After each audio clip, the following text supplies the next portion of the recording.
السلام عليكم ورحمة الله وبركاته. إن الحمد لله نحمده ونستعينه ونستغفره ونعوذ بالله من شرور أنفسنا ومن سيئات أعمالنا. من يهده الله فلا مضل له ومن يضلله فلا هادي له. وأشهد أن لا إله إلا الله وحده لا شريك له وأشهد أن محمدا عبده ورسوله أما بعد. رب اشرح لي صدري ويسر لي أمري واحلل عقدة من لساني يفقهوا قولي. ربي زدني علما. எல்லாம் வல்ல ஏக இறைவனின் அன்பும் அருளும் நம் உயிரினு மேலான நபிகள் நாயகம் ஸல்லல்லாஹு அலைஹி வஸல்லம் அவர்கள் மீதும் அவர்களது வாழ்க்கை வழிகாட்டுதல்களை தங்களால் இயன்றளவு பின்பற்றி வாழ்ந்து மரணித்த நபித்தோழர்கள் மீதும் நபித்தோழியர்கள் மீதும் குறிப்பாக இந்த நிகழ்ச்சியில் பங்கெடுத்திருக்கும் நம் அனைவர் மீதும் என்றென்றும் நின்று நிலவட்டுமாக. அன்பிற்கினிய சகோதரர்களே, வரலாற்று சுவடுகளில் வழி தவறிய பிரிவுகள் என்ற தலைப்பின் கீழே நேற்றைய தினம் சில அடிப்படையான தகவல்களை நாம் அறிந்திருந்தோம். இஸ்லாமிய மார்க்கத்தின் பெயரால் ஏராளமான கொள்கை முரண்பாடுகள், கருத்து வேறுபாடுகள், மார்க்கத்திற்கு புறம்பான கொள்கைகள் தோன்றும்.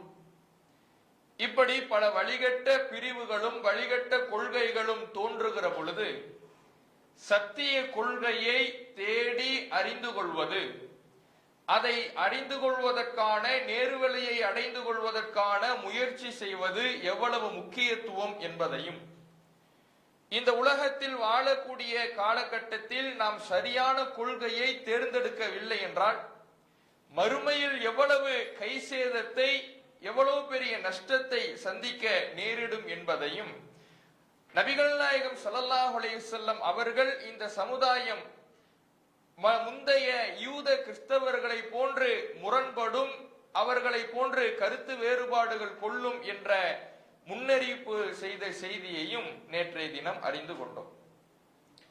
இப்படி கருத்து வேறுபாடுகள், இஸ்லாத்தின் பெயரால் பல பிரிவுகள் வரும் பொழுது இந்த பிரிவுகளில் சிக்கிவிடாமல், பிரிவுகளில் பிரிந்து விடாமல், வழிகேடுகளை தேர்வு செய்து விடாமல் அல்லாஹுடைய ஒரு வழியாக இருக்கின்ற நேரு வழியை நாம் பின்பற்ற வேண்டும்.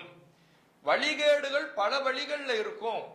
ஒவ்வொரு வழிகட்ட பாதைகளிலேயும் ஷைத்தான் அமர்ந்து கொண்டு நம்மை அந்த வழிகேடுகளை நோக்கி ஆசை வார்த்தை கூறி நல்லதை போன்று அலங்கரித்து காண்பித்து அழைப்பான். அந்த அழைப்புக்கு செவிதாழ்த்து விடக்கூடாது, வழிகேடுகளில் நாம் வீழ்ந்து விடக்கூடாது. அல்லாஹ்வுடைய ஒரு வழி பாதையாக இருக்கிற நேர்வழியை மட்டும்தான் பின்பற்ற வேண்டும் என்கின்ற இறைவனுடைய கட்டளை தொடர்பான சூரத்துல் அன்ஆமில் இடம்பெறுகின்ற 153வது வசனத்தையும் நாம் நேற்றைய தினம் இறுதியாக பார்த்தோம். அதை தொடர்ந்து அல்லாஹ் ரப்பல் ஆலமீன் நமக்கு இன்னும் பல இடங்கள்ல இந்த கருத்து வேறுபாடுகளில் நீங்கள் வழிகேடுகளை தேர்வு செய்து விடாதீர்கள் என்பதை இறைவன் நமக்கு வலியுறுத்தி திருமறை குர்ஆனிலே சொல்லி காட்டுகிறான். சூரத்துல் ஆல இம்ரான்ல 3வது அத்தியாயம் 105வது வசனத்துல இறைவன் பேசுகிறான், வலா தகூனு கல்லதீன தஃபர்ரகு வஹ்தலஃபு மின் பஅதி மா ஜாஅஹுமுல் பையினாத். நீங்கள் பல பிரிவுகளாக பிரிந்து அவர்களிடத்தில் தெளிவான சான்றுகள் இருந்தும் கூட, அந்த சான்றுகளை அல்லாஹ் வழங்கியும் கூட கருத்து வேறுபாடு கொண்டு பிரிந்து போனாங்களே, அது மாதிரி நீங்க ஆயிடாதீங்க. ஏன்னா யூதர்களுக்கும் கிறிஸ்தவர்களுக்கும் அல்லாஹுடைய வேதம் கையில இருந்தது, அல்லாஹுடைய வழிகாட்டல் கையில இருந்தது, இறைவனிடமிருந்து தெளிவான சான்றுகள் இருந்தது. அந்த சான்றுகள் இருந்தும் கூட, இறைவனுடைய தெளிவான வழிகாட்டல்கள் இருந்தும் கூட அந்தந்த தூதர்களுடைய மரணத்துக்கு பிறகு ஈசா நபி அவர்கள் இறைவனால் உயர்த்தப்பட்டதற்கு பிறகு மார்க்கத்தின் பெயரால் மார்க்கத்தில் இல்லாத பல கருத்துக்களை நுழைத்து வழிகேடுகளை நுழைத்து அந்த மார்க்கத்தின் பெயராலே பல பிரிவுகளை அவர்கள் உண்டாக்கினார்கள், பல வழிகேடுகளை உண்டாக்கினார்கள். அதுபோன்று நீங்களும் பல பிரிவுகளாக வழிகேடுகளை உருவாக்கி விடாதீர்கள், கருத்து வேறுபாடு கொண்டு விடாதீர்கள், அல்லாஹுடைய ஒரு பாதையிலேயே இருங்கள் என்பதை அல்லாஹ் ரப்பல் ஆலமீன் உங்களுக்கு தெளிவான சான்று இருக்குது. தெளிவான சான்று உங்கள்கிட்ட தந்திருக்கிறேன், என்னுடைய வழிகாட்டலை தந்திருக்கிறேன். இந்த வழிகாட்டல் இருக்கும் பொழுது அவங்க எப்படி வழிகட்டு போனாங்களோ, பல பிரிவுகளை உண்டாக்கிக்கிட்டு போனாங்களோ, பல கொள்கை முரண்பாடுகளை கொண்டாங்களோ, அது மாதிரி நீங்க ஆயிடாதீங்க என்று இறைவன் இந்த வசனத்துல சொல்லி காட்டுகிறான். நபிகள் நாயகம் ஸல்லல்லாஹு அலைஹி வஸல்லம் அவர்கள் ஒரு செய்தியில சொல்லி காட்டுறாங்க. இது மிக பிரபலமான ஒரு செய்தி தான். அல்லாஹ்வுடைய தூதர் அவர்கள் சொல்லக்கூடிய செய்தி அபூதாவுதுல 4598வது செய்தியாக பதிவு செய்யப்பட்டிருக்கிறது. ரசூலுல்லாஹ் சொல்றாங்க, இஃப்தரகத்தில் யஹூது அலா இஹ்தா அவ் சின்தைனி வ சபஈன ஃபிர்கா. யூதர்கள் 71 அல்லது 72 பிரிவினர்களாக பிரிந்தார்கள். ஒத்தஃபர்ரகத்தின் நஸாரா அலா இஹ்தா அவ் சின்தைனி வ சபஈன ஃபிர்கா. கிறிஸ்தவர்கள் 71 அல்லது 72 பிரிவினர்களாக பிரிந்தார்கள். ஒத்தஃப்தரிகு உம்மதி, என்னுடைய சமுதாயம் பிரியும் அலா ஸலாஸி வ சபஈன ஃபிர்கா, 73 கூட்டங்களாக பிரியும். யூதர்களும் கிறிஸ்தவர்களும் 71 72 என்று அவர்களுடைய கருத்து வேறுபாடுகள், அவர்களுடைய கொள்கை முரண்பாடுகள் பிரிந்தது. இந்த சமுதாயம் அதைவிட ஒன்று கூடுதலாக 73 கொள்கை முரண்பாடுகளாக பிரியும், 73 பிரிவுகளாக பிரியும் என்று நபிகள் நாயகம் ஸல்லல்லாஹு அலைஹி வஸல்லம் அவர்கள் இந்த சமுதாயத்திலே இத்தனை கருத்து வேறுபாடுகள் நிலவும் என்று சொல்லி காட்டுறாங்க. இந்த செய்தி, இதுவரை இருக்கக்கூடிய செய்தி சஹீஹான செய்தி, ஆதாரபூர்வமான செய்தியாக ஹதீஸ் கிரந்தத்தில் இடம்பெறுது. இதற்கு பிறகு சில வார்த்தைகள் இடம்பெறும்.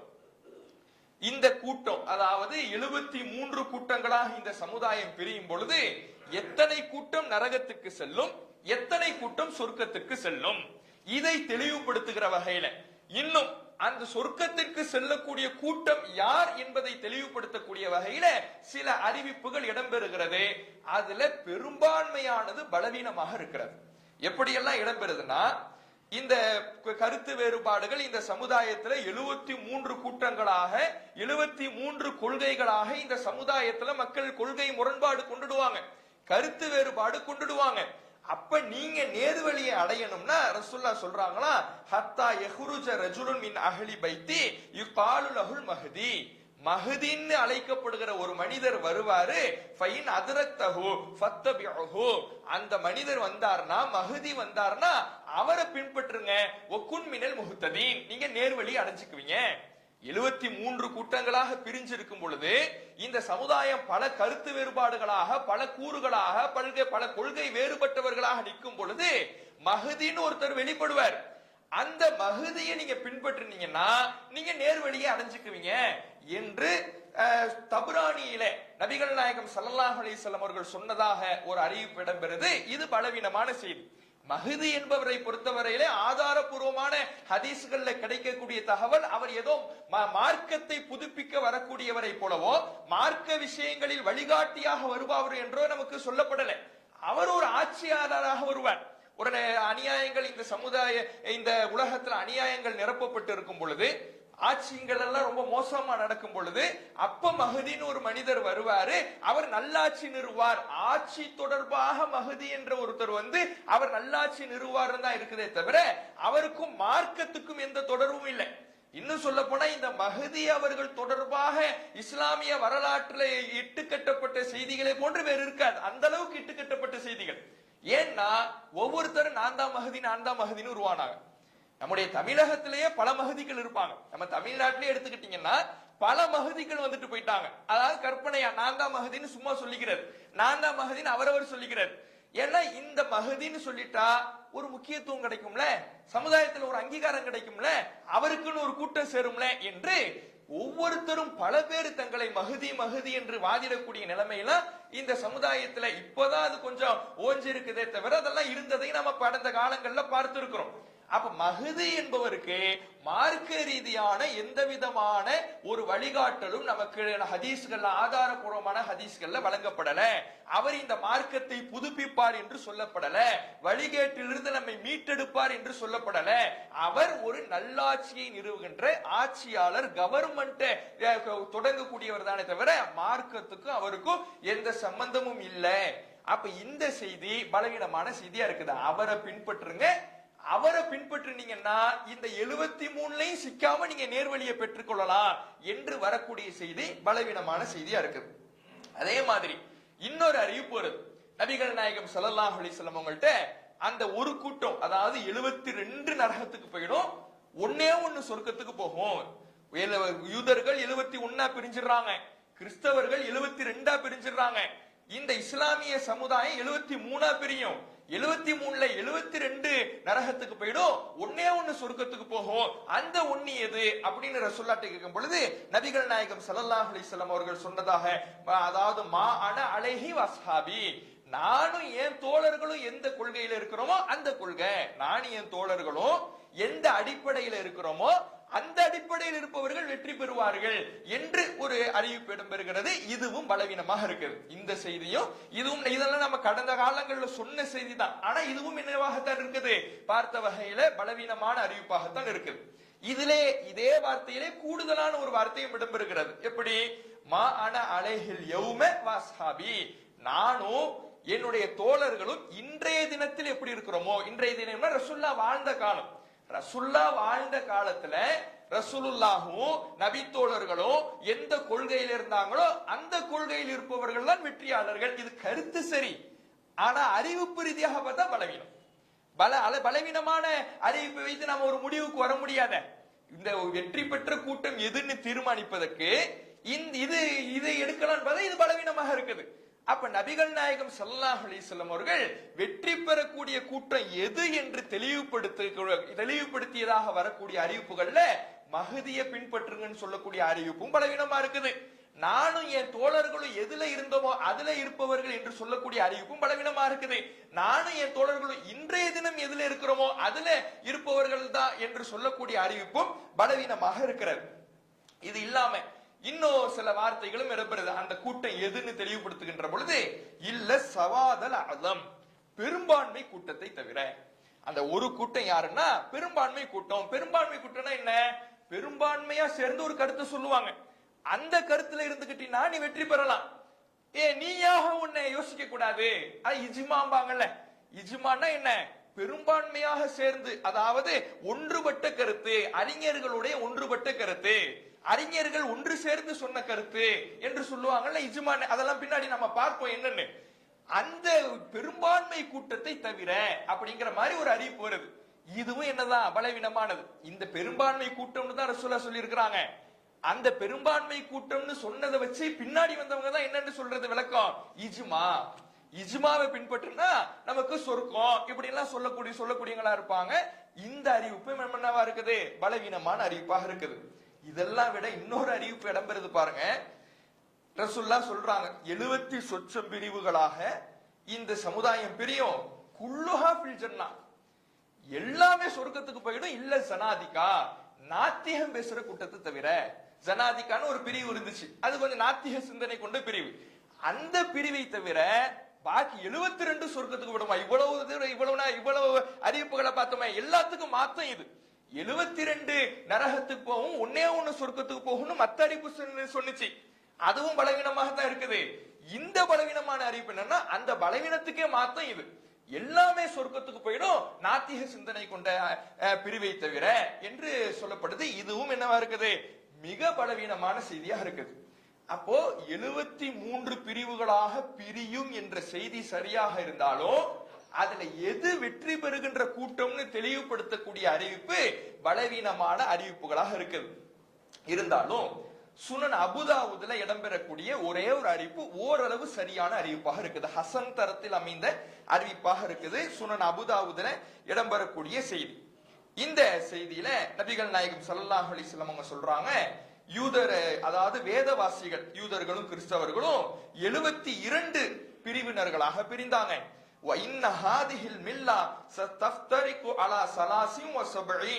இந்த சமுதாயம் 73 கூட்டங்களாக பிரியும். சிந்தானி ஒ சபஊன ஃபின்னார், 72 நரகத்துக்கு போயிடும். வாஹிதத்துன் ஃபில் ஜன்னா, ஒன்றே ஒன்று சொர்க்கத்துக்கு போகும். வஹியல் ஜமாஅ, அதுதான் ஜமாத்து. இவ்வளவுதான் இருக்கு. எது சொர்க்கத்துக்கு போகும்னு வரும் பொழுது அந்த சொர்க்கத்துக்கு போற கூட்டம் எது? ஒரே ஒரு கூட்டம் சொர்க்கத்துக்கு போகும். அந்த சொர்க்கத்துக்கு போற கூட்டம் ஒன்னே ஒண்ணு என்னன்னா வஹியல் ஜமாஅத், ஜமாத்துன்னு இருக்குது.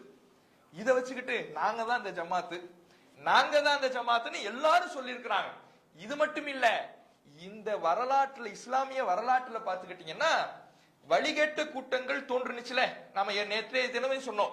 ஹவாரிஜுகள் வந்தாங்க, ஷியாக்கள் வந்தாங்க, முஅத்தஸிலாக்கள் வந்தாங்க, கதிரியாக்கள் வந்தாங்க. இப்படி பல பிரிவினர்களாக இந்த இஸ்லாமிய சமுதாயம் பல கொள்கை பிரிவுகளாக பிரிந்தது. இவங்களுக்கெல்லாம் ஒரு பேர் இருக்குது.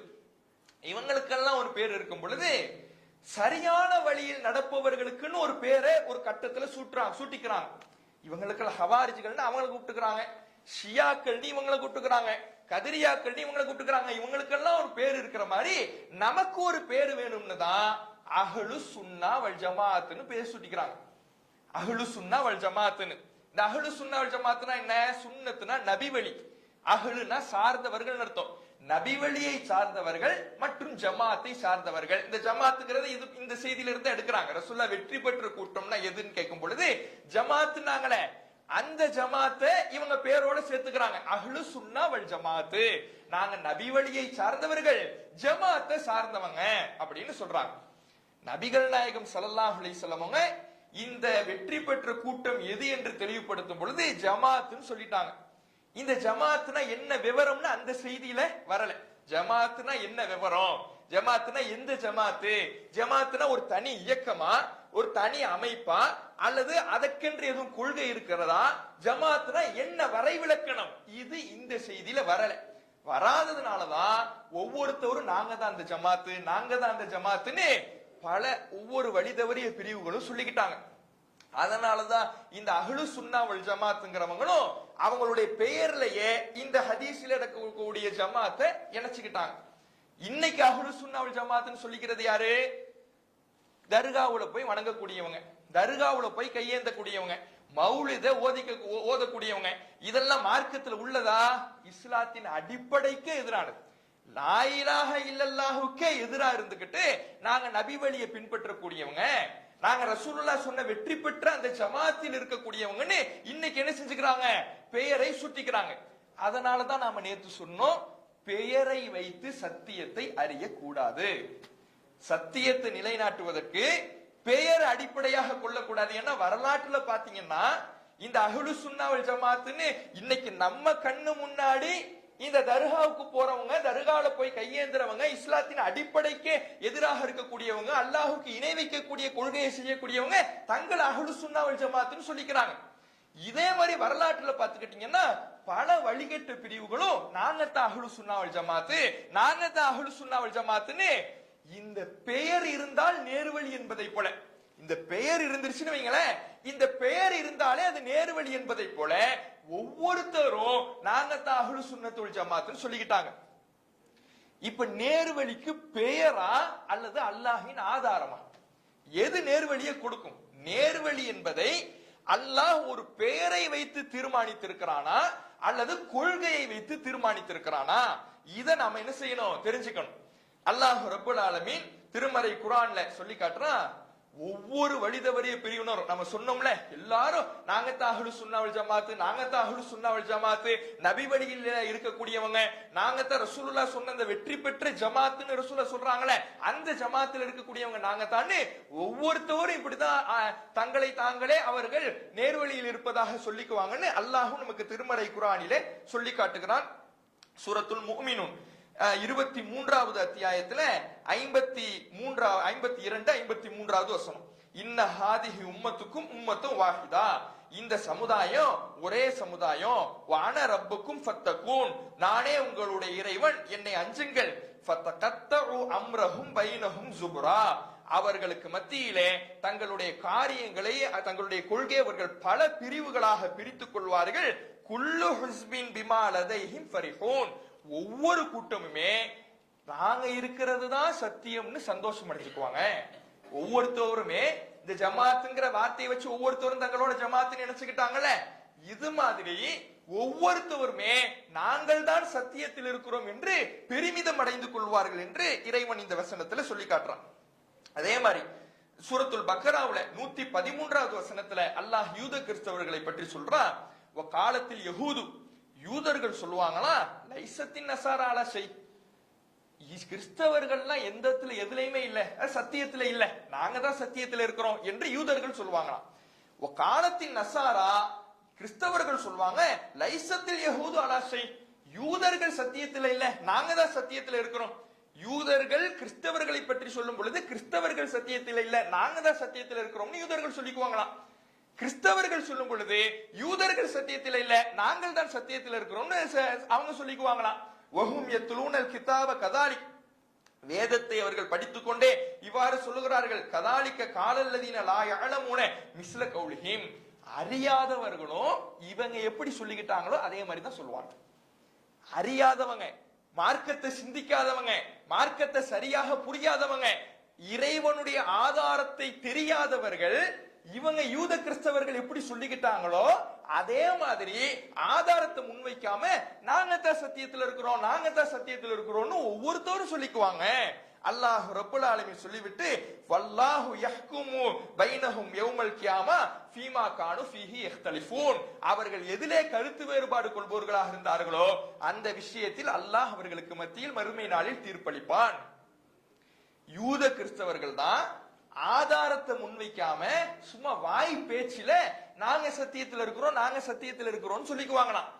இதே மாதிரி யாரும் செய்வாங்களா, இந்த அறியாதவர்கள், ஆதாரத்தை சிந்திக்காதவர்கள், ஆதாரத்தை முற்படுத்தாதவர்கள், ஆதாரத்தின் அடிப்படையில் கொள்கையை தீர்மானிக்காதவர்கள், இப்படி அறியாத மக்களும் நாங்க தான் சத்தியத்தில் இருக்கிறோம் சொல்லிக்குவாங்களாம். அப்ப இது யாருடைய பண்பு?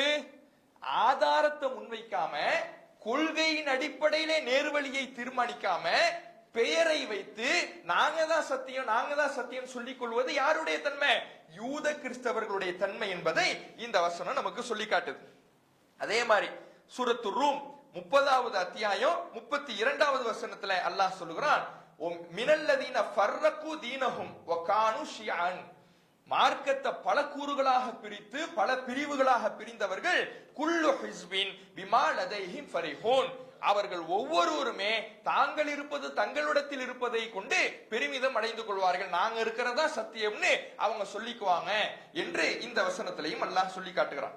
அப்போ நபிகள் நாயகம் ஸல்லல்லாஹு அலைஹி வஸல்லம் அவர்கள் வெற்றி பெற்ற கூட்டம் எது என்று சொல்லும் பொழுது ஜமாத்துன்னு சொல்லிட்டாங்க. அந்த ஜமாத்னா எந்த வரை, என்ன வரை விளக்கணும் எதுன்னு அந்த செய்தியில விவரித்து சொல்லல, வெறும் ஜமாத் என்கின்ற ஒரு வார்த்தையில சொல்ல முடிச்சுட்டாங்க. அந்த ஒரு வார்த்தையை வைத்துக்கொண்டு ஒவ்வொரு கூட்டமும் நாங்க தான் சத்தியத்தில் இருக்கிறோம், நாங்க தான் சத்தியத்தில் இருக்கிறோம்னு சொல்லிக்கிறாங்க. அவர் ஆதாரத்தை முற்படுத்தாம ஜமாத் நாங்க தான் அந்த ஜமாத்னு சொல்லிக்கிறாங்க. அப்ப இப்படி சொல்வது யூத கிறிஸ்தவர்களுடைய பண்பு. ஆதாரத்தை வைத்து கொள்கையை நிரூபிக்க வேண்டுமே தவிர பெயரை வைத்து கொள்கையை நிரூபிப்பது சரியான ஒரு போங்கு கிடையாது என்பதை இந்த ஆதாரங்கள்ல நமக்கு சொல்லி காட்டுது. நபிகள் நாயகம் ஸல்லல்லாஹு அலைஹி வஸல்லம் அவர்களிடத்துல ஹுதைஃபா பின் யமான் ரலியல்லாஹு அவர்கள் சில கேள்விகளை கேட்கிறாங்க. இந்த செய்தி புகாரியில 3606வது செய்தியா பதிவு செய்யப்பட்டிருக்கு. அவர் சொல்றாரு, மக்கள்லாம் ரசூலுல்லாஹ் இடத்துல நன்மையான விஷயங்களை பற்றி கேள்வி கேட்பாங்க, ஆனா நான் தீமையை பற்றி கெட்டதை பற்றி கேட்பேன். ஏன்னா கெட்டது என்ன, கெட்டதுல நாம் போய் விழுந்துட கூடாதுல்ல, நன்மையை செய்யலைன்னா கூட பாவத்துல விழுந்துடாம இருக்கணுமே, அதுல இருந்து என்ன தற்காத்துக்கணுமே, அதனால பாவத்தை பற்றி தீங்குகளை பற்றி நான் ரசூலுல்லாஹ் இடத்துல கேட்பேன். அப்போ ரசூலுல்லாஹ்ட்ட ஒரு நாள் நான் கேட்டேன், அல்லாஹ்வுடைய தூதரே, எங்கள்கிட்ட இஸ்லாம்ங்கிற ஒரு நன்மை வந்துச்சு, இந்த இஸ்லாம்ங்கிற இந்த நேர்வழிக்கு பிறகு எதுவும் தீங்கு கேடு எங்களுக்கு வருமா அப்படின்னு கேட்டேன். அப்ப நபிகள் நாயகம் ஸல்லல்லாஹு அலைஹி வஸல்லம் சொன்னாங்க, நாம் ஆமா வருவோம். சரி, அந்த கேட்டுக்கு பிறகு, அந்த தீங்குக்கு பிறகு அந்த கெட்டதற்கு பிறகு வேறு நன்மை எதுவும் வருமா? ஆமா வரும், ஆனா அந்த நன்மை கொஞ்சம் கலங்களாக இருக்கும். அப்படி ஒரு கூட்டம் வரும். அந்த கலங்கள்னா என்னன்னு கேட்கிறார். ஒரு கூட்டம் வரும், அவங்கள்ட்ட நல்லதும் இருக்கும் கெட்டதும் இருக்கும். சரி, இந்த நல்லதுக்கு பிறகு வேறு எதுவும் கெட்டது வருமா அப்படின்னு கேட்கும் பொழுது அப்ப ரசூலுல்லாஹ் சொல்றாங்க, ஆமா சிலர் வருவாங்க, அவங்க நரகத்தை நோக்கி அழைப்பார்கள், நரக வாசல்களை நோக்கி அழைப்பார்கள். துஆத்துன் இலா அப்வாபி ஜஹன்னம் மன் அஜாபஹும் இலைஹா கதஃபூஹு ஃபீஹா.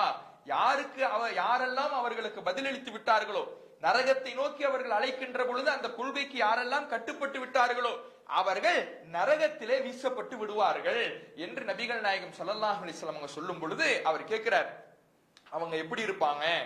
ஹும் மின் ஜில்தத்தினா வயத்தகல்லமூன பிஅல்சினத்தினா. அவங்க எப்படி இருப்பாங்கன்னா, அவங்க நம்ம இனத்தை சார்ந்தவங்களாகத்தான் இருப்பாங்க, நம்முடைய மொழியை பேசக்கூடியவங்களாகத்தான் இருப்பாங்க அப்படின்னு சொன்ன உடனே அவருக்கு ரசூலுல்லாஹ் கேட்கிறார், ஃபமா தஅமுருனி இன் அதரகனி தாலி. இந்த நிலை என்ன அடைஞ்சிச்சுன்னா நான் என்ன செய்யணும்னு நீங்க கட்டளையிடுறீங்க. இப்படி ஒரு கெட்டது வந்துடுச்சு. நரகத்தை நோக்கி அழைக்கின்ற அழைப்பாளர்கள் வருவாங்க, அவங்க வேற ஏதோ காஃபிர்கள் கிடையாது, முஸ்லிம்கள், நம்ம இடத்துல உள்ளவங்கன்னு ரசூலுல்லாஹ். முஸ்லிம்கள்லயே நரகத்தை நோக்கி அழைக்கின்ற அழைப்பாளர்கள் வருவாங்க அப்படின்னு ரசூலுல்லாஹ் சொல்லிட்டாங்க. இந்த நேரத்துல என்ன பண்ணணும் அப்படின்னு ஹுதைஃபா ரலியல்லாஹு அன்ஹு கேட்கும் பொழுது ரசூலுல்லாஹ் சொல்றாங்க, தல்ஸமு ஜமாஅத்தல் முஸ்லிமீன வ இமாமஹும். அப்போது நீங்க முஸ்லிம்களுடைய ஜமாத்தையும் அவர்களுடைய இமாம் ஆட்சியாளரையும் பற்றி பிடிச்சுக்கங்க. நீங்க இந்த நரகத்தினுடைய அழைப்பாளர்கள் கட்டுப்படாம இருக்கணும்னா முஸ்லிம்களுடைய ஜமாத்தையும் நீங்க அவர்களுடைய ஆட்சியாளரையும் பற்றி பிடிச்சிங்க என்று ரசூலுல்லாஹ் சொல்றாங்க. அப்ப முதல் செய்தியிலையும் ரசூலுல்லாஹ் சொன்ன வார்த்தை என்ன? ஜமாத். இந்த செய்தியில ரசூலுல்லாஹ் சொன்னது என்ன? முஸ்லிம்களுடைய ஜமாத். இந்த ஜமாத்னா அப்ப என்னதான்?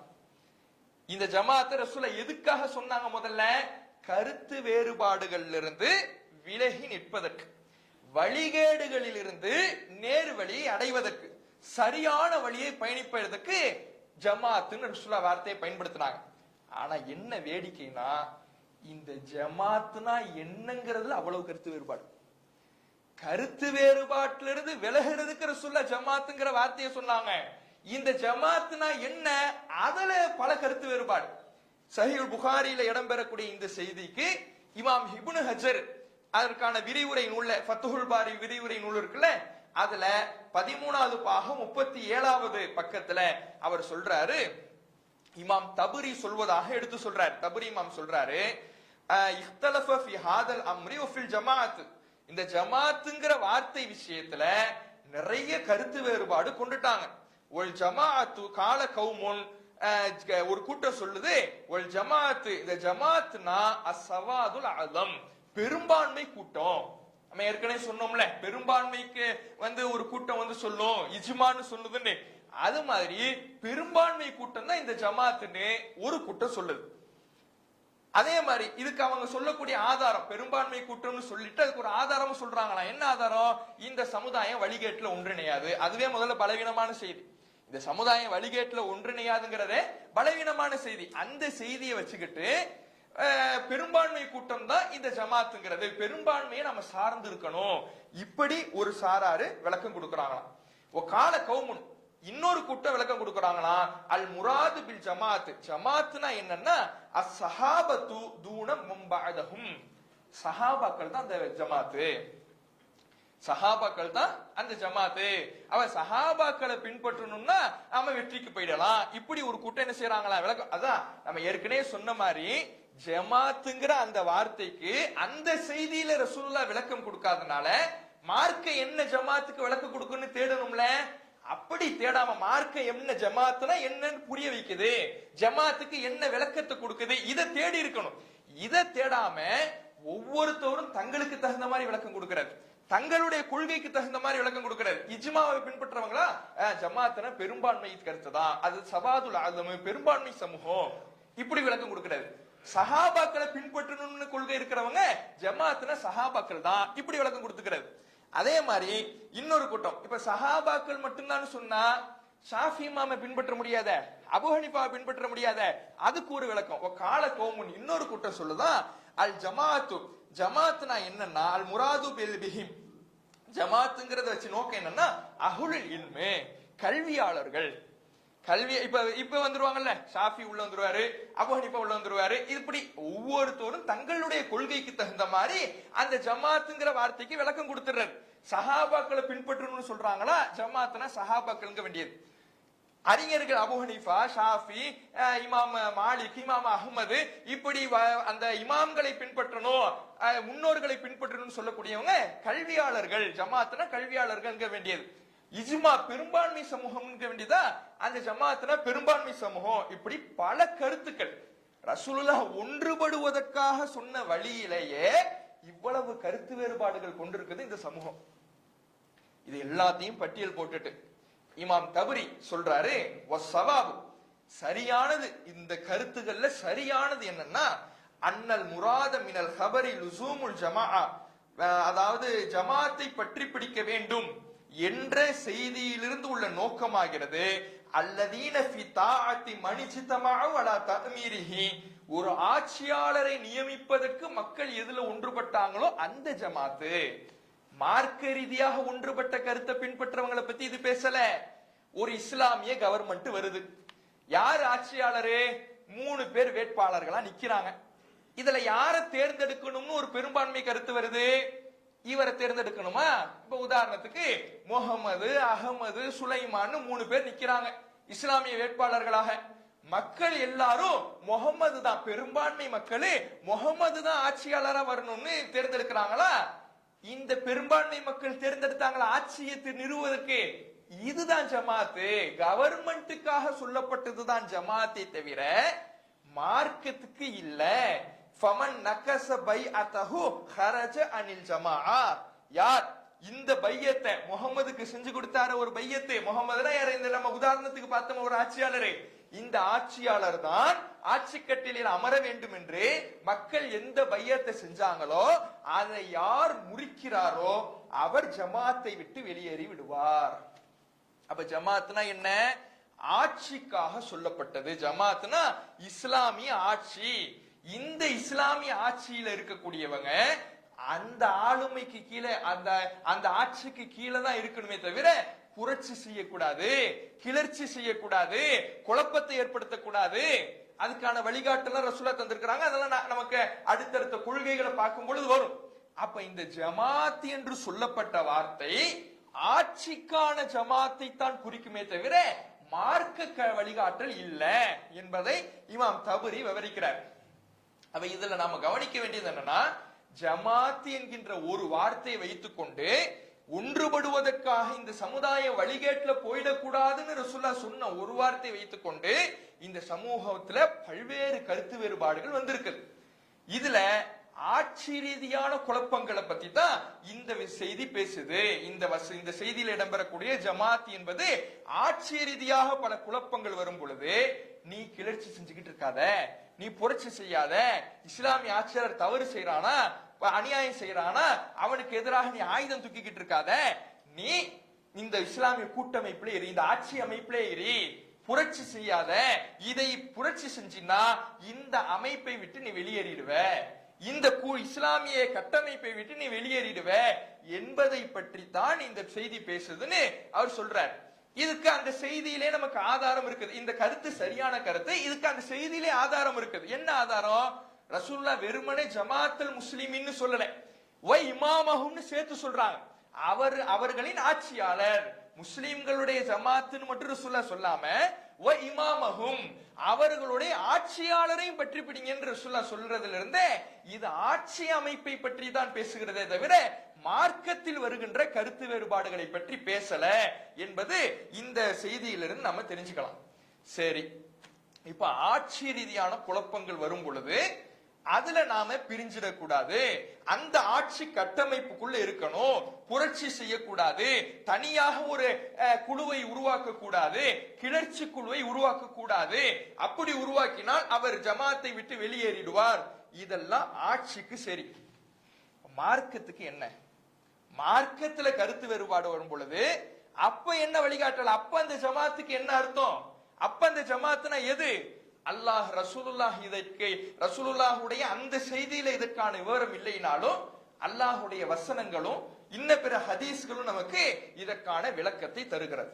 அல்லாஹ் ரப்பல் ஆலமீன் திருமறை குர்ஆன்ல சூரத்துல் ஆல இம்ரான்ல 103வது வசனத்தை சொல்றா, வஅத்தஸிமு பிஹப்லில்லாஹி ஜமீஆ வலா தஃபர்ரகு.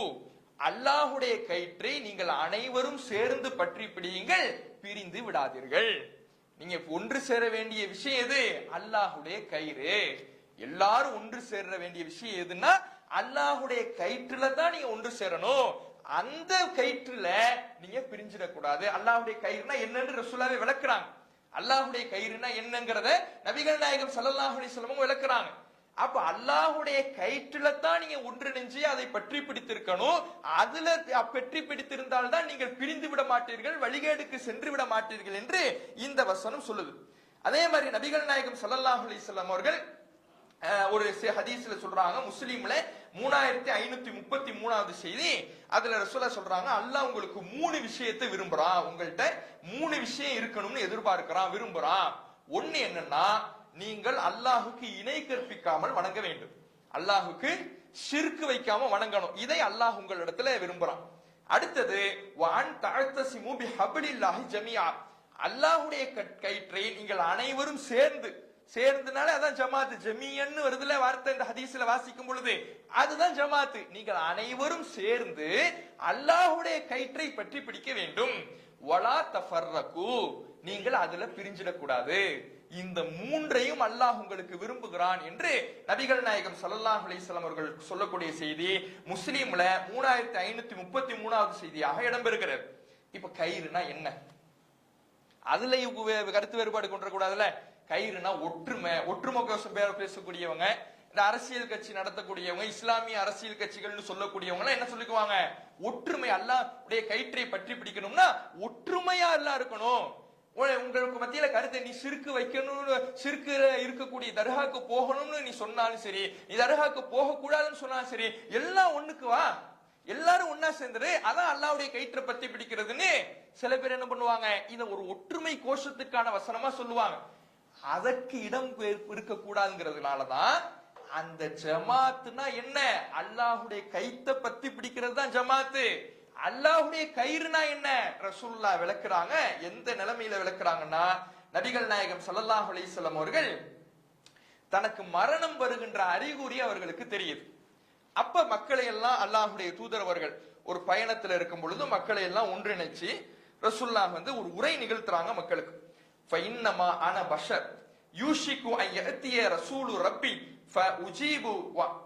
நான் என்னிடத்துல, நானும் உங்களை மாதிரி ஒரு மனுஷன் தான், எனக்கும் மரணம் வரும், என்னுடைய உயிரை கைப்பற்றுபவரும் அல்லாஹ்விடமிருந்து என்னிடத்தில் வருவார், அவருக்கு நான் பதிலளித்து என்னுடைய மரணத்தையும் நான் தழுவ நேரிடும். அதனால நீங்க உங்களிடத்துல நான் 2 விஷயங்களை விட்டு செல்கிறேன். வான தாரிக்கும் ஃபீக்கும் சக்கலைன், உங்களிடத்துல 2 கனமான விஷயங்களை நான் விட்டு செல்கிறேன் என்று நபிகள் நாயகம் ஸல்லல்லாஹு அலைஹி வஸல்லம் சொல்லிட்டு, அவ்வளுஹுமா, அவ்விரண்டில் ஒன்று கிதாபுல்லாஹ், அல்லாஹ்வுடைய வேதம், ஃபீஹில் ஹுதா வன் நூர், அதுல தான் நேர்வழியும் ஒளியும் இருக்கிறது, ஃபஹுது பி கிதாபில்லாஹ், அல்லாஹ்வுடைய வேதத்தை நீங்கள் பற்றி பிடியுங்கள் என்று நபிகள் நாயகம் ஸல்லல்லாஹு அலைஹி வஸல்லம் சொல்றாங்க. இன்னொரு அறிவிப்புல, அதே முஸ்லிம்ல வரக்கூடிய இன்னொரு அறிவிப்புல, ஃபஇன்னி தாரிகுன் ஃபீக்கும் சக்லைன், உங்களிடத்துல 2 கனமான விஷயங்களை விட்டு செல்கிறேன். அஹதுஹுமா கிதாபுல்லாஹ், அதில் ஒன்று அல்லாஹ்வுடைய வேதம், ஹுவ ஹபுலுல்லாஹ், அதுதான் அல்லாஹ்வுடைய கயிறு.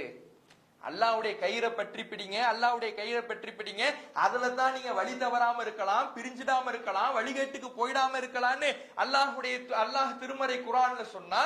ஜமாத்னா என்ன? எல்லோரும் ஒன்று சேர்ந்து அல்லாஹ்வுடைய கயிறை பற்றி பிடிப்பது. அந்த அல்லாஹ்வுடைய கயிறுனா என்னன்னா, அவங்க முடிவெடுத்துக்கிறது கிடையாது, இஜ்மான்னு போறது கிடையாது, சஹாபாக்கள்னு போறது கிடையாது, முன்னோர்கள்னு போறது கிடையாது, கல்வியாளர்கள்னு போறது கிடையாது, மதுஹபுகள்னு போறது கிடையாது, இமாம் ஷாஃபி, இமாம் அபு ஹனீஃபா, இமாம் மாலிக், இமாம் அஹ்மதுன்னு போறது கிடையாது.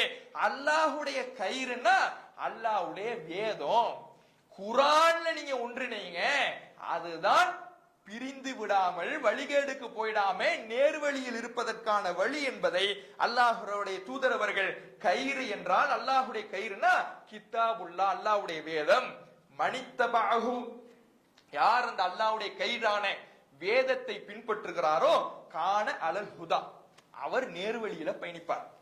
ஒமன் தரக்கஹு, வேதத்தை யார் விட்டுறாரோ கான அலா லலாலா, அவர் வழிகேட்டுக்கு போயிடுவார். வழிகேட்டிலிருந்து நம்மை பிரித்து 72 கூட்டத்துக்கு போயிடாம ஒரு கூட்டத்தில் இருப்பதற்கு வழி ஜமாத்துன்னு ரசூலுல்லாஹ் சொன்னாங்க, ஒன்றிணைஞ்சு இருப்பதுன்னு. எதுல ஒன்றிணையணும்னு அல்லாஹ் நமக்கு சொல்லித்தரான், அல்லாஹ்வுடைய கயித்துல ஒன்றிணைங்கன்னு. அல்லாஹ்வுடைய கயிறுனா என்ன? அல்லாஹ்வுடைய வேதம், இறை வேதத்தின் அடிப்படையில, குர்ஆனின் அடிப்படையில ஒன்றிணைவதுதான் வழிகேட்டிலிருந்து பிரித்து நேரு வழியிலே நம்மை பயணிக்க வைக்கும், அல்லாஹ்வுடைய ஒரு வழியிலே நம்மை பயணிக்க வைக்கும். இந்த வேதத்தின் வழியை யார் விட்டு விடுகிறார்களோ அவர்கள்தான் வழிகேட்டுக்கு போயிடுவாங்கன்னு அல்லாஹ்வுடைய தூதர் அவர்கள் சொல்லக்கூடிய செய்தி முஸ்லிம்ல 4782 4783 இந்த இரண்டு செய்திகள்லையும் இரண்டு அறிவிப்புகளாக இடம்பெறுகிறது. அதே மாதிரி நபிகள் நாயகம் ஸல்லல்லாஹு அலைஹி வஸல்லம் அவங்க சொல்றாங்க, அதே முஸ்லிம்ல 2334வது செய்தியாக இடம்பெறுகிறது, வக்கது தரக்து ஃபீக்கும் மா, ஒன்றை நான் உங்களிடத்தில் விட்டு செல்கிறேன், லன் தலில்லு பஅதஹு இனி இத்தஸம்தும் பிஹி கிதாபுல்லாஹ். அந்த ஒரு விஷயத்தை நீங்க பற்றி பிடிச்சிருக்கிற காலம் எல்லாம் உங்களிடத்தில் நீங்கள் வழி தவறவே மாட்டீங்க. அது என்னது? கிதாபுல்லாஹ், அல்லாஹ்வுடைய வேதம். உங்கள்கிட்ட நான் உன்னை விட்டுட்டு போறேன், எனக்கு இந்த உலக வாழ்க்கை நிரந்தரம் கிடையாது, எப்போதும் உங்களை வழிகேட்டுல விழாம நானே இருந்து பாதுகாத்துக்கிட்டு இருக்க முடியாது. ஏன்னா ரசூலுல்லாஹ் இருக்கிறவரை அந்த சமுதாயம் ஒன்னாதான் இருந்துச்சு. ரசூலுல்லாஹ் இருக்கிறவரை வழிகேட்டுக்கு போயிட்டாங்க அப்படிங்கிற ஒரு நிலைமை கிடையாது. ரசூலுல்லாஹ் வஹீயுடைய தொடர்போடு இருந்தாங்க, மக்களை பாதுகாத்துக்கிட்டு இருந்தாங்க.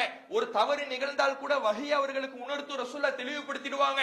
இந்த நிலை ரசூலுல்லாஹ் இருக்கிற காலத்துல இருந்துச்சு. நான் எப்போதும் உங்களோட இருக்க முடியாது, நான் மனுஷன் தானே, எனக்கு மரணம் வரும், மலக்குல் மௌத் என் உயிரை கைப்பற்றுவாரு, நான் போயிட்டாலும் நீங்க வழி தவறாம இருக்கணும்னா இன்னைக்கு எப்படி நாங்க இருக்கிறோம், நான் இருக்கிறேனோ அது மாதிரி நீங்க வேறு வழியில இருக்கணும்னா உங்கள்கிட்ட நான் விட்டுட்டு போறது அல்லாஹ்வுடைய வேதம்.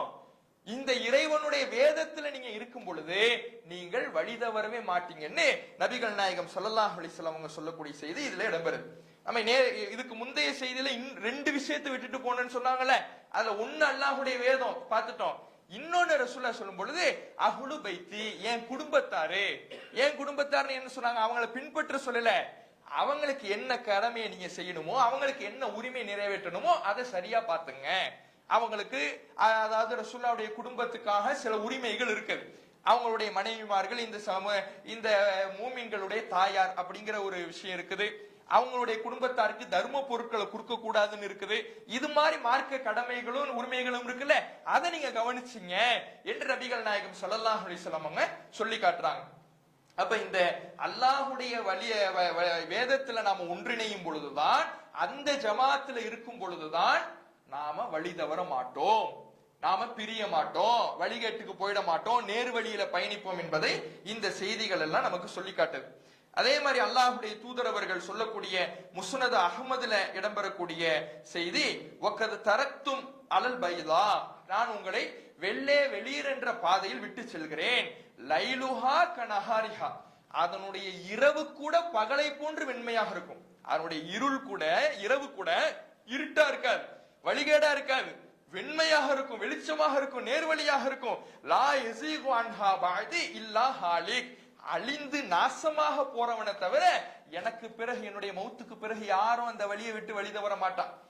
என்னுடைய மௌத்துக்கு பிறகு இந்த இஸ்லாமிய வழியை விட்டு ஒருவன் வழி தவறுகிறான் என்றால் அவன் மறுமையிலே அழிந்து நாசமாக கூடியவனாக இருப்பானே தவிர நேர்வழியில பயணிப்பவங்க, அந்த நான் விட்டு செல்கிற வெண்மையான பாதையில பயணிக்கிறவங்க வழி தவற மாட்டாங்க என்று நபிகள் நாயகம் ஸல்லல்லாஹு அலைஹி வஸல்லம் அவங்க சொல்லி காட்டுறாங்க. அப்போ அல்லாஹ்வுடைய தூதர் அவர்கள் நம்மை தெளிவான பாதையில விட்டுட்டு போயிருக்கிறாங்க. ஜமாத்து தான் சொர்க்கத்துக்கு கூட்டிட்டு போகும். நம்ம செய்தியை பார்த்தோம்ல, அந்த ஜமாத்துனா எது?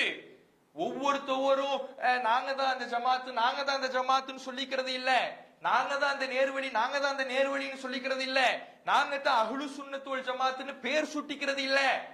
எது அந்த ஜமாத்துனா குர்ஆன் தான், அல்லாஹ்வுடைய வேதம் தான்.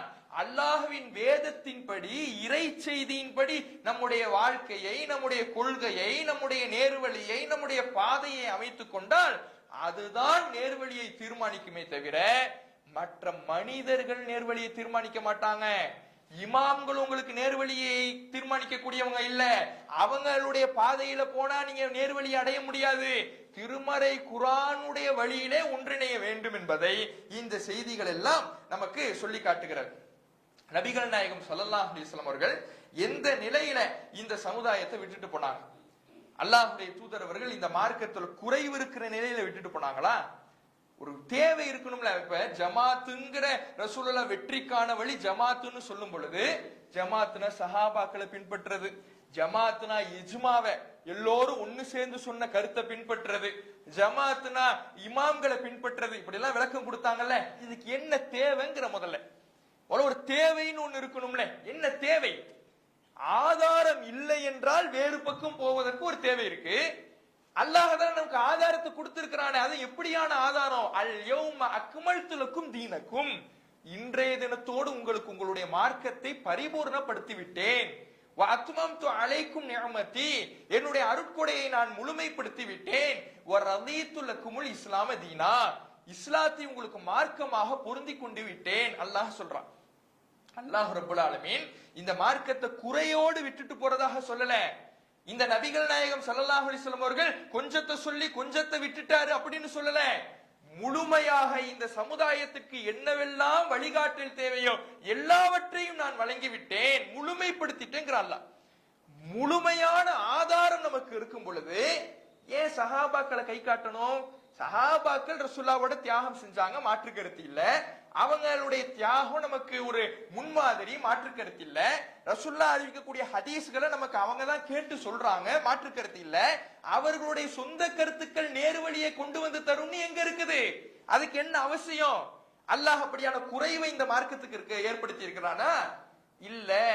இந்த மார்க்கம் முழுமையான வழிகாட்டலோடு அல்லாஹ்வால் தரப்பட்டிருக்கிறது, முழுமைப்படுத்தப்பட்டு தரப்பட்டிருக்கிறது.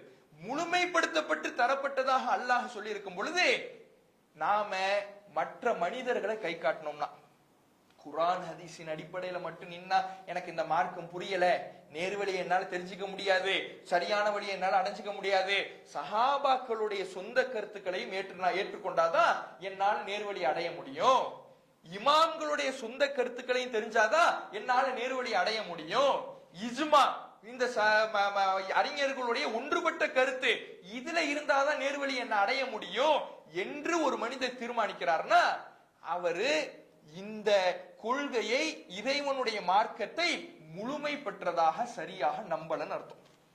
ஏன்னா அல்லாஹ் முழுமைப்படுத்திட்டேன்னு சொல்றான், எல்லாமே இதுல இருக்குங்கிறான். இல்ல நீ கருத்து வேறுபாடு கொள்றீங்கன்னா அதுக்கான தீர்வு வேணுமா? இதே குர்ஆன்ல தான் இருக்கு. இல்ல குர்ஆனை வச்சுதானே அவங்க கருத்து வேறுபாடு கொள்றாங்க. தர்காக்கு போறவங்க குர்ஆன்ல இருந்து ஆதாரம் காட்டுறாங்க, மௌலிது ஓதுறவங்க குர்ஆன்ல இருந்து ஆதாரம் காட்டுறாங்க அப்படின்னா அதற்கான பதிலும் குர்ஆன்லயே இருக்குதுங்கிற அல்லாஹ். உங்களுக்கு குர்ஆனில் தான் எல்லாவற்றுக்கும் தீர்வு இருக்கிறது. வழிகேடர்கள் வழிகேடுகளை நிரூபிப்பதற்கு குர்ஆன் வசனத்தை தவறாக வளைத்து விளக்கம் சொல்றாங்களா? அதற்கான விளக்கம் எங்க இருக்குது? சஹாபாக்கள்கிட்ட இருக்குன்னு ரசூலுல்லாஹ் சொல்லல, அல்லாஹ் சொல்லல. இமாம்கள்கிட்ட இருக்குன்னு அல்லாஹ் சொல்லல, இஜ்மால இருக்குதுன்னு அல்லாஹ் சொல்லல. அதற்கான தீர்வும் உங்களுக்கு குர்ஆன்ல தான் இருக்குது, இந்த வஹீ செய்தியில தான் இருக்கு, இறை செய்தியில தான் இருக்குது. இறை செய்தியினுடைய வழியில் இருக்கின்ற வரை நாம வழி தவற மாட்டோம். ஏன்னா இந்த மார்க்கம் முழுமைப்படுத்தப்பட்டு தரப்பட்டிருக்கு. அப்போ ஒரு மனிதர் மனித கருத்துக்களுக்கு கை காட்டுறாரு அப்படின்னா அவரு இந்த மார்க்கம் முழுமைப்படுத்தப்பட்டதாக சரியாக நம்பலன்னு அர்த்தம். அல்லது அல்லாஹ் சரியாக நமக்கு விளக்கல, கருத்து வேறுபாட்டுக்கான வழியை நமக்கு சொல்லிட்டு போகல அப்படின்னு நினைக்கிறாருன்னு அர்த்தம். அல்லது அல்லாஹ்வுடைய இந்த குர்ஆனை மட்டும் வச்சுக்கிட்டு இருந்தா, ஹதீஸை மட்டும் வச்சுக்கிட்டு இருந்தா நமக்கு அவன் இந்த சமுதாயம் கருத்து வேறுபாட்டுல போயிடும். சஹாபாக்களுடைய கருத்தையும் இமாம்களுடைய கருத்தையும் ஏத்துக்கிட்டாதான் இந்த சமுதாயம் வழிகேட்டுக்கு போயிடாது நம்புறாங்கன்னா இவங்க அல்லாஹ்வுடைய வார்த்தையை விட இந்த மனிதர்களுடைய வார்த்தைகளை உயர்த்துறாங்கன்னு அர்த்தம். அப்ப இதுல ஏதாவது ஒண்ணு செஞ்சாதான் குர்ஆன் மட்டும் போதாது, ஹதீஸ் மட்டும் போதாது, நாம நேர்வழியை அடைவதற்கு இந்த மனிதர்களுடைய துணையும் வேணும்னு சொல்ல வேண்டியது வரும். அப்படி சொன்னாங்கன்னா இந்த மார்க்கத்தை அவங்க சரியாக புரியலன்னு அர்த்தம். ஏன்னா இந்த மார்க்கம் முழுமைப்படுத்தப்பட்ட மார்க்கம், இதில் எல்லாவற்றுக்கும் தீர்வுகள் இருக்குது. அல்லாஹ் ரப்புல் ஆலமீன் திருமறை குர்ஆன்ல சூரத்து நிசாவுல 159வது வசனத்துல சொல்லி காட்டுகிறான், யா அய்யுஹல்லதீன ஆமனு, ஈமான் கொண்டவர்களே, அத்தியுல்லாஹ வ அத்தியுர் ரசூல், நீங்கள் அல்லாஹ்வுக்கு கட்டுப்படுங்கள், அல்லாஹ்வுடைய தூதருக்கு கட்டுப்படுங்கள். வ உலில் அம்ரி மின்கும், உங்களில் அதிகாரம் உடையவர்களுக்கும் கட்டுப்படுங்க. உங்களுக்கு ஆட்சியாளர்கள் இஸ்லாமிய ஆட்சியாளர்களாக இருந்தாங்கன்னா அவங்களுக்கும் கட்டுப்படுங்க. ஃபைன் தனாஸஅத்தும் ஃபீ ஷைஇன், ஒரு விஷயத்துல நீங்கள் கருத்து வேறுபாடு கொள்றீங்கன்னா அல்லாஹ்வுக்கு கட்டுப்பட்டுட்டீங்க, அல்லாஹ்வுடைய தூதருக்கு கட்டுப்பட்டுட்டீங்க. கட்டுப்பட்டதற்கு பிறகு ஒரு விஷயத்துல உங்களுக்கு கருத்து வேறுபாடு வருது, செய்யலாமா செய்யக்கூடாதா, இது மார்க்கத்துல உள்ளதா இல்லையா, இவங்க இது மார்க்கத்துல உள்ளதுன்னு சொல்றாங்க, இவங்க இதுல இல்லங்கிறாங்க, இப்படி உங்களுக்கு மத்தியிலே கருத்து வேறுபாடு வருதுன்னா தீர்வு எங்க இருக்குது? நேர்வழியை அடைந்து கொள்வதற்கான வழி எங்க இருக்குது? சஹாபாக்கள்கிட்ட போங்கன்னு அல்லாஹ் சொல்லல, இமாம்கள்கிட்ட போங்கன்னு அல்லாஹ் சொல்லல. ஃபருத்தூஹு இலல்லாஹி வர் ரசூல், அந்த கருத்து வேறுபாட்டுக்கான தீர்வை அல்லாஹ்விடத்தில் பெற்றுக்கொள்ளுங்கள், அல்லாஹ்வுடைய தூதரிடத்தில் பெற்றுக்கொள்ளுங்கள். அல்லாஹ்விடத்தில் பெற்றுங்க, அல்லாஹ்வுடைய தூதரிடத்தில் பெற்றுக்கொள்ளுங்கள் என்ன அர்த்தம்? குர்ஆன் ஹதீஸ்ல இருக்குதுன்னு அர்த்தம். கருத்து வேறுபாட்டுக்கான தீர்வு குர்ஆன் வசனத்தை தவறாக விளைத்து தர்காக்கு போறாங்க, ஏன்பா தர்காக்கு போற, இந்த இருக்கு குர்ஆன் வசனம் அப்படின்னு காட்டுறாங்கன்னு வைங்களேன், அதுக்கான பதில் எங்க இருக்குதா? அதே குர்ஆன்ல தான் இருக்குது, அதே ஹதீஸ்ல தான் இருக்கு. எந்த குர்ஆன் வசனத்தையும் எந்த ஹதீஸையும் வழிகேட்டுக்காக ஆதாரம் காட்டுறாங்களோ அது இவங்க வழிகேட்டுக்கு குர்ஆன் வசனத்தையும் ஹதீஸையும் ஆதாரம் காட்டுறாங்க. அதனால நேர்வழி அடைவதற்கு சஹாபாக்களுக்கு பின்னாடி நான் போறேன், அதனால நேர்வழி அடைவதற்கு நான் இமாம்களுடைய பின்னாடி போறேன்னா இது குர்ஆன் வசனத்தை குறை காணுவது. குர்ஆன் வசனத்தை வைத்து ஒருவன் தவறாக வழிகேட்டுக்கு அழைக்கிறான்னா அதற்கான பதில் அதே குர்ஆனில் இருக்கிறது, ஹதீஸ்கள்ல இருக்குது, நீங்கள் தேடி அடைய வேண்டும். அப்ப நாம கருத்து வேறுபாட்டுக்கான வழிய, நேர்வழியை அடைந்து கொள்வதற்கான வழியை எங்கெங்கேயோ தேட தேவையில்லை. நமக்கு தெளிவான, அழகான, பரிபூர்ணமான, விளக்கமான, எல்லா மக்களுக்கும் புரியக்கூடிய வகையிலே இறைவன் இறை செய்தியை தந்திருக்கின்ற பொழுது அந்த இறை செய்தியின் அடிப்படையிலே ஒன்றிணைவதுதான் வழிகேடுகள்ல விழுந்துடாம, 72 கூட்டத்துக்கு போய் நரகத்துக்கு போயிடாம சொர்க்கத்துக்கு போகிற ஒரு கூட்டத்தில் இருக்கணும்னா இறை செய்தியின் அடிப்படையிலே ஒன்றிணைய வேண்டும், குர்ஆன் ஹதீஸின் அடிப்படையிலே ஒன்றிணைய வேண்டும். குர்ஆன் ஹதீஸ் என்கின்ற இந்த அடிப்படையிலே இருக்கின்ற காலம் மட்டும்தான் நேர்வழியில் பயணிக்க முடியும் என்பதை இந்த ஆதாரங்கள் நமக்கு சொல்லி காட்டுகிறது. இன்னும் சில ஆதாரங்களும் இருக்கிறது, அதை பற்றியும். இந்த இஸ்லாமிய வரலாற்றுல முதலாவதாக தோன்றிய மிகப்பெரிய ஒரு பிரிவாக கருதப்படுகிற ஹவாரிஜிகள் எப்படி தோன்றினாங்க, அவர்களுடைய வரலாறு என்ன, அவர்களுடைய ஆரம்பம் என்ன, முடிவு என்ன, அவர்கள் இன்றளவும் இருக்கிறார்களா என்பது போன்ற வரலாற்று தகவல்களை இன்ஷா அல்லாஹ் நாளைய தினம் பார்ப்போம். அஸ்ஸலாமு அலைக்கும் வரஹ்மத்துல்லாஹி வபரகாத்துஹு.